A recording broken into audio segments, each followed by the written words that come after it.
Assalamualaikum warahmatullahi wabarakatuh. Bismillahirrahmanirrahim. Alhamdulillahirrahmanirrahim. Kita bertemu di pertemuan kedua membahas tentang ruang lingkup studi kelayakan bisnis. Sehingga kita bisa ke depan tahu ruang lingkup studi kelayakan bisnis itu apa saja, kemudian aspek yang dinilai apa saja, manfaatnya apa, tujuannya apa, pihak-pihak siapa yang membutuhkan studi kelayakan bisnis. Kita akan bahas pada pertemuan kali ini. Di pendahuluan, studi kelayakan bisnis ini adalah penelitian tentang dapat tidaknya suatu proyek investasi dilaksanakan dengan berhasil dengan menggunakan alat analisis beberapa aspek. Sehingga ketika kita melakukan studi kelayakan bisnis, kita mencoba untuk menerawang, meramal, meraba-raba atau meramalkan bisnis ini kira-kira layak tidak untuk dijalankan dengan menggunakan alat analisis beberapa aspek. Misalkan aspek pasar, pemasaran, kemudian aspek operasional, aspek manajemen, aspek lingkungan, aspek hukum, banyak aspek-aspek yang lain.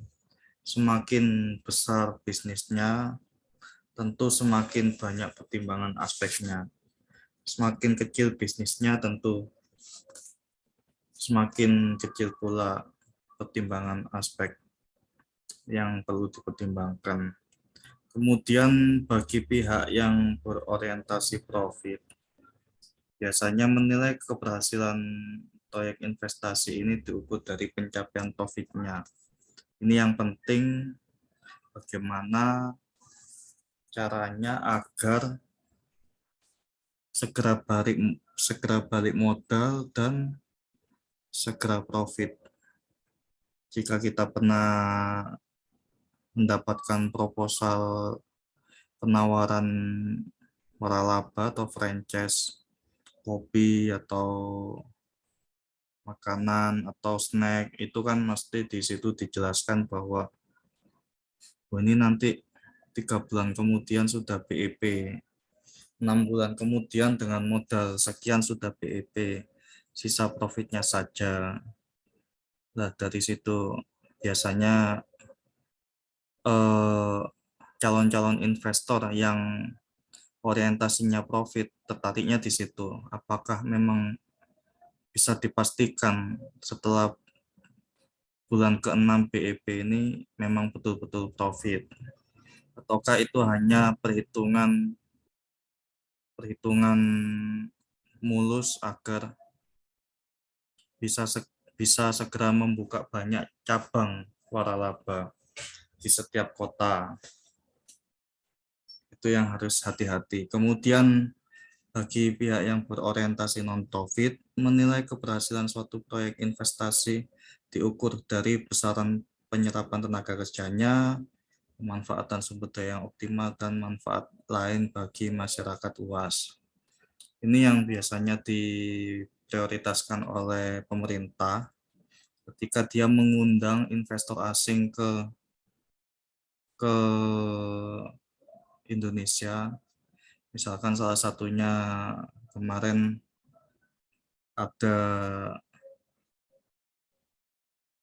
mobil baru merek merek dari Cina ya, Wuling itu ya. Dari situ kan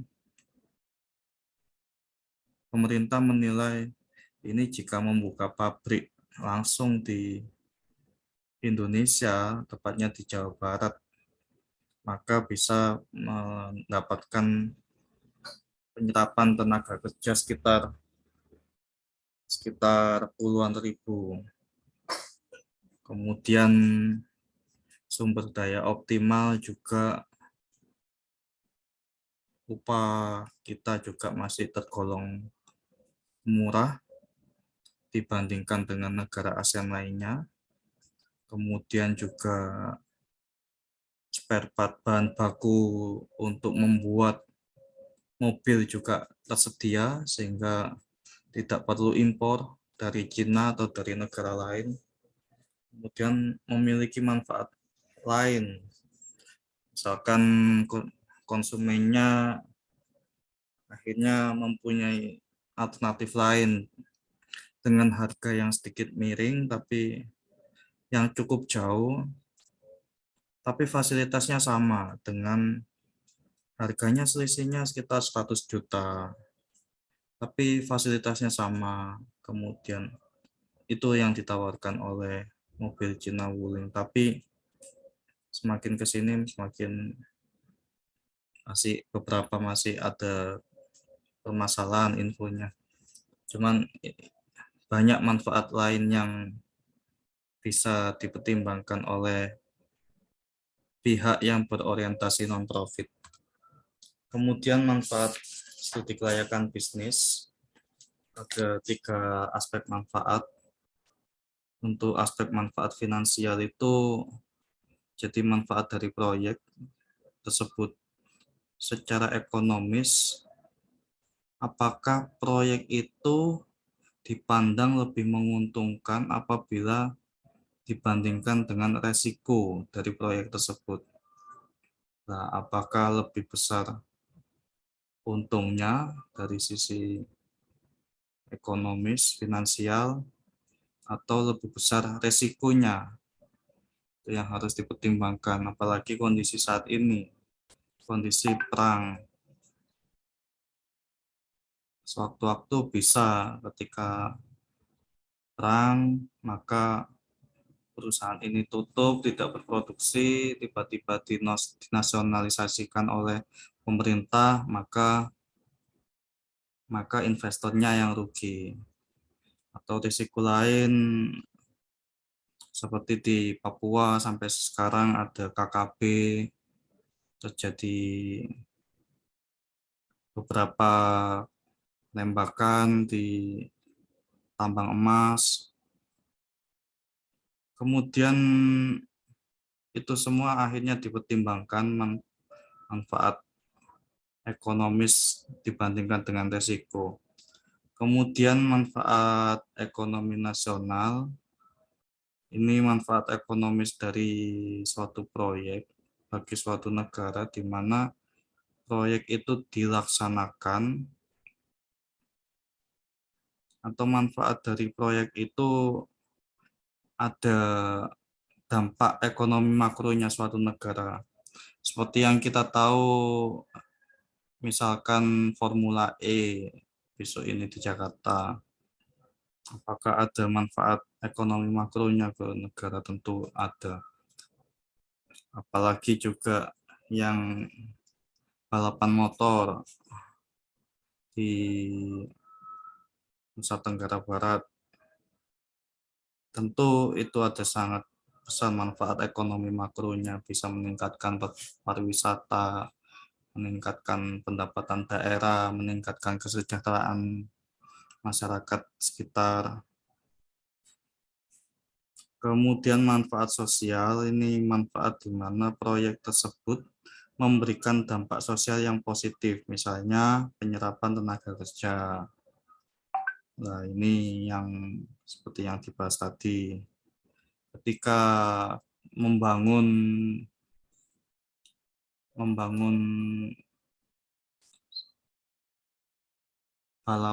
studio balapan motor di Nusa Tenggara Barat, ini kira-kira nanti penyerapan tenaga kerjanya sampai berapa?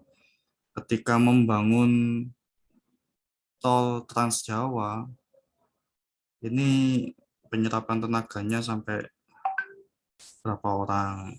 Kemudian juga kereta api Bandung-Jakarta yang sedang kereta cepat yang sedang kontroversi, manfaat sosialnya seperti apa?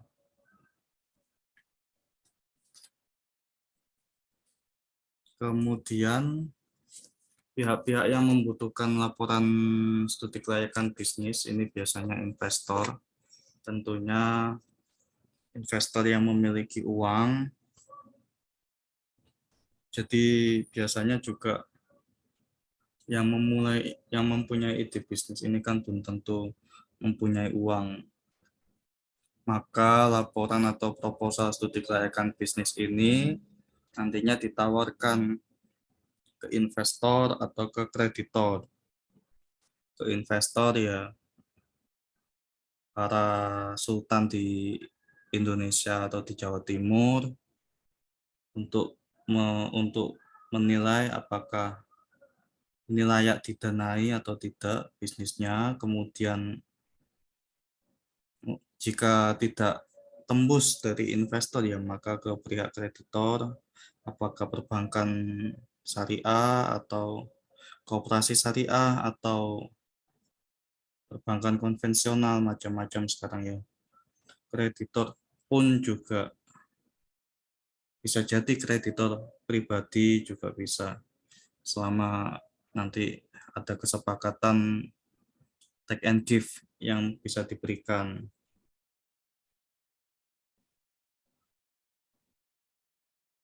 Kemudian pihak manajemen perusahaan ini yang biasanya ada salah satu perusahaan sekarang itu yang fokusnya pada manajemennya. Misalkan jika di hotel itu banyak nama hotelnya beda-beda, tapi manajemennya sama, dinaungi oleh Akot Manajemen, misalkan dinaungi oleh ini, saya lupa namanya. Salah satunya Akot Manajemen. Kemudian juga ada Pondok Chandra Group itu. Jadi memang dia fokusnya di bidang manajemennya. Sehingga yang memiliki ide ini, misalkan seperti Nadiem atau Gojek kemarin, dia tentu butuh banyak SDM untuk akselerasi perusahaannya. Maka dia juga membutuhkan investor. Dia memiliki jaringan investor dari Amerika, dari Inggris, karena dia pendidikannya di sana, akhirnya sudah dapat, tidak perlu ke kreditor. Kemudian manajemen perusahaannya, dia meminta bantuan ke temannya, sehingga dengan cepat, pesat, setiap kota ada saat itu langsung mempunyai kantor cabang, segera merekrut dan booming. Nah, ini yang tugasnya manajemen perusahaan. Dari sisi pemasarannya booming, langsung dari sisi operasionalnya langsung tertata, kemudian langsung rekrut, langsung jalan semuanya. Ini tidak sembarangan orang. Kemudian pihak pemerintah dan masyarakat tentunya studi kelayakan bisnis itu perlu memperhatikan kebijakan dari pemerintah. Karena secara langsung maupun tidak langsung, kebijakan dari pemerintah dapat mempengaruhi kebijakan perusahaan. Nah, ini misalkan kebijakan pemerintah di sektor ekonomi, itu penghematan devisa negara dengan cara ekspor non-migas dan pemakaian tenaga secara massal. Misalkan kebijakan lainnya, subsidi. Paling mudah itu misalkan ini, ketika toko retail, Alfamart dan Indomart di setiap kota ada, di setiap kecamatan ada, tapi tidak ada di satu kota. Seingat saya Padang di daerah Sumatera itu dia tidak ada karena wali kotanya lebih lebih memilih untuk mengembangkan UMKM di sana. Akhirnya bagaimana caranya toko retail ini bisa masuk? Maka dia harus bekerja sama dengan UMKM. UMKM di sana tidak menggunakan nama Alfamart Indomart, tapi barangnya tetap disuplai dari mereka. Jadi ada win-win solution. Kemudian pentingnya investasi, itu yang pertama menambah pendapatan nasional. Tentu dengan adanya investasi dari asing terutama ya, yang membawa uang banyak untuk membangun industri di negara kita, akan berdampak menambah pendapatan nasional, ada perputaran uang di negara kita. Kemudian juga ada peningkatan output produk dan jasa yang dihasilkan, apakah menghasilkan handphone baru atau menghasilkan mobil baru atau produk yang lain, sehingga dampak yang lain juga kesejahteraan bagi masyarakat meningkat. Kemudian yang kedua, meningkatkan stabilitas penerimaan baik pendapatan nasional maupun valuta asing. Ini misalkan diversifikasi ekspor. Nah, jika suatu negara menggantungkan ekspornya di satu atau beberapa komoditi, maka akan mengalami pendapatan nasional yang tidak stabil karena sangat dipengaruhi fluktuasi harga dari komoditas tersebut. Misalkan yang baru-baru ini gas dan minyak ya. Kita tahu bahwa Rusia ini menguasai gas dan minyak, salah satu produsen terbesar. Ketika sedang perang seperti ini, maka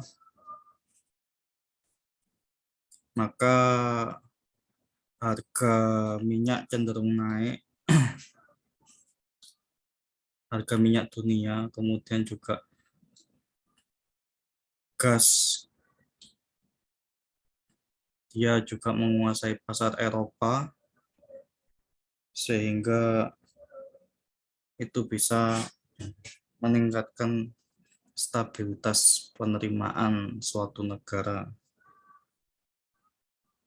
Kemudian menambah lapangan kerja seperti yang dibahas tadi dan memanfaatkan bahan baku lokal. Ini seperti terjadi di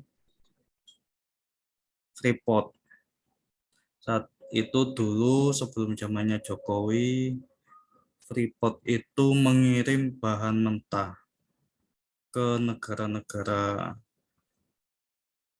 pengekspor yang membutuhkan. Freeport dan Vale nikel. Seingat saya emas dan nikel. Akhirnya dengan negosiasi yang panjang, dengan proses yang panjang, kemudian Presiden Jokowi tidak menginginkan untuk bahan baku itu langsung diekspor ke negara lain dan diolah dulu di negara kita, sehingga muncullah investasi perusahaan baru smelter di Gresik, baru di daerah Manyar itu. Jadi bahan baku lokal dari Freeport dan Vale, entah emas atau nikel, saya sedikit lupa, diolah di smelter di Gresik, kemudian baru diekspor, sehingga nilai daya jualnya lebih tinggi, dan itu juga bersaing dengan pabrik-pabrik yang sudah ada di luar negeri. Kemudian penyebab gagalnya proyek investasi. Yang pertama, kesalahan dalam perencanaan. Ini yang salah satu sering dilakukan, perencanaannya kurang matang, hanya mempertimbangkan trending. Sekarang trennya kopi, maka langsung membuat proposal kafe atau warung kopi. Kemudian trennya sekarang teh, semuanya berusaha berlomba-lomba membuat teh. Akhirnya nanti ketika lambat laun, bisnis yang dewasa itu tentu bisnis yang sudah puluhan tahun. Bisnis yang rawan itu biasanya berusia 5 tahun pertama itu rawan, 5 tahun pertama, 5 tahun kedua itu sangat rawan. Kemudian juga tren saat itu kebab, di mana-mana membuka kebab, merek kebab. Akhirnya sekarang berjatuhan, tapi ada satu merek kebab yang masih bertahan. Kemudian kesalahan dalam menaksir pasar yang telah tersedia. Ini salah satunya juga diperkirakan sampai sekarang kan generasi muda pasar yang paling paling besar, pasar yang paling luas. Dari situ maka muncullah kebutuhan generasi muda ini apa?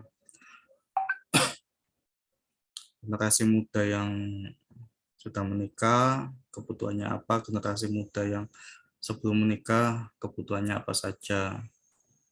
Nah, kemudian saya kira ini biasanya kurang teliti dalam pasar. Pasarnya hanya generasi muda saja. Generasi muda itu kan nanti terbagi menjadi banyak. Apakah laki-laki atau perempuan, apakah generasi muda yang suka IT atau generasi muda yang suka game. Jadi harus dipastikan total target pasarnya berapa. Jangan dilebih-lebihkan, jangan dikurangi. Jadi datanya harus fix. Misalkan pasarnya pasar Bangkalan, berarti totalnya orang di Bangkalan ada berapa. Pasarnya di misalnya membuka membuka apa ya, warung makan di salah satu kecamatan, maka total pasar warga di sana sekitar berapa? Itu yang harus pasti. Kemudian juga setelah total warganya, pendapatan tingginya berapa orang, pendapatan sedangnya berapa orang, pendapatan rendahnya harus berapa orang. Semuanya harus ditaksir dengan detail. Kemudian kesalahan dalam memperkirakan teknologi yang tepat untuk digunakan. Ini terutama ketika investasi perusahaan, bisa perusahaan IT, bisa perusahaan manufaktur.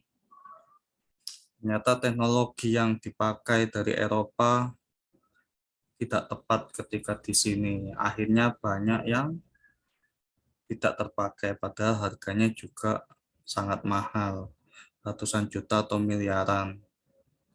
Belum lagi SDM-nya tidak bisa menggunakan teknologi tersebut. Belum lagi ada kerusakan, nanti biayanya mahal, spare part-nya dari Eropa. Banyak sekali teknologi yang harus dipertimbangkan dalam melakukan investasi pendirian perusahaan. Ini lebih ke perusahaan besar teknologi. Kalau perusahaan UMKM ya masih yang penting sosmednya jalan, kemudian produknya juga masih simpel. Kesalahan dalam memperkirakan kontinuitas bahan baku. Ini salah satunya Semakin produk itu kompleks, semakin banyak supplier dan semakin banyak bahan bakunya. Misalkan kita membuat minuman kemasan, maka suppliernya minuman kemasan teh. Maka suppliernya pertama supplier tempatnya, kemudian kemasannya, kemudian supplier tehnya. Nah, itu misalkan dari tadi kemasannya. Kemasannya pun kita juga tidak boleh sebatas hanya menggantungkan pada satu supplier. Kemudian bahan baku teh. Nah, teh ini kan berarti kita harus mencari alternatif supplier teh yang lain yang harganya bisa sama atau di bawahnya. Kemudian rasanya juga harus sama meskipun beda supplier. Kemudian belum lagi ketika terjadi faktor di luar dugaan, maka bahan baku teh kesulitan lah. Ini bagaimana akhirnya dia mencari kontinuitas bahan baku, apakah harus impor dari negara lain, apakah bagaimana. Itu yang harus dipertimbangkan mulai awal membuat proposal studi kelayakan bisnis. Kemudian kesalahan dalam memperkirakan kebutuhan tenaga kerja yang ada. Ini yang juga sering terjadi ketika generasi muda ini sudah berpengalaman di organisasi, satu spesialis, satu organisasi bisa bisa dengan puluhan puluhan anggota, puluhan pengurus. Padahal jika di perusahaan tidak langsung seperti itu, tidak ideal. Untuk perusahaan di awal 5 tahun pertama itu cukup beberapa orang. Kemudian 5 tahun berikutnya berkembang, kita baru merekrut karyawan baru. 5 tahun berikutnya semakin besar, tambah karyawan baru. Itu yang harus dipertimbangkan. Jika misalkan 5 tahun pertama cukup 5 orang dulu di bagian marketing, operasional, keuangan, kemudian GM-nya, general manager-nya. Oh, kemudian bagian logistik atau bagian gudangnya 5 orang di 5 tahun pertama. Kemudian 5 tahun berikutnya 10 orang atau 7 orang, nambah 2-5 orang. Itu pun juga disesuaikan dengan pendapatan dan omset dan keuntungan. Kemudian pelaksanaan tidak terkendali hingga pembengkakan biaya. Ini salah satunya ketika melakukan produksi, terjadi banyak kesalahan, QC-nya tidak berjalan dengan baik, maka banyak produk yang gagal dan tidak bisa dijual, akhirnya terjadi pembengkakan biaya produksi. Jika di ekonomi manajerial itu namanya harga pokok produksi ya biasanya. Kemudian faktor lingkungan berubah. Faktor lingkungan berubah, misalkan seperti saat ini, barusan membuka usaha, ternyata sudah kondisi perang. Kemudian kondisi COVID, kita juga sudah tidak bisa memperkirakan faktor lingkungan 5 tahun ke depan atau tahun depan.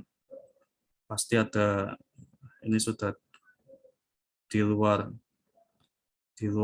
prediksi kita, tapi itulah kita harus ketika terjadi faktor lingkungan yang berubah, kita harus segera adaptasi. Kemudian faktor lain di luar dugaan, misalkan terjadi banjir atau kebakaran, tidak ada asuransinya, pabriknya, usahanya tidak diasuransikan, kemudian terjadi longsor, dan lain-lain. Penutup, studi kelayakan bisnis ini sangat penting dilakukan oleh setiap bisnis yang akan dirintis dengan berbagai pertimbangan aspek untuk menentukan layak tidaknya investasi dalam bisnis tersebut. Untuk di awal-awal cukup sampai di sini. Kita berikan konsep-konsep teorinya, nanti kelompok berikutnya setelah UTS ada 3 atau 4 kelompok yang melaporkan membuat proposal atau laporan studi kelayakan bisnis. Nanti kita bisa menilai apakah laporan ini layak diinvestasikan atau tidak. Baik, demikian perkuliahan kali ini. Terima kasih. Akhirul kalam. Wassalamualaikum warahmatullahi wabarakatuh.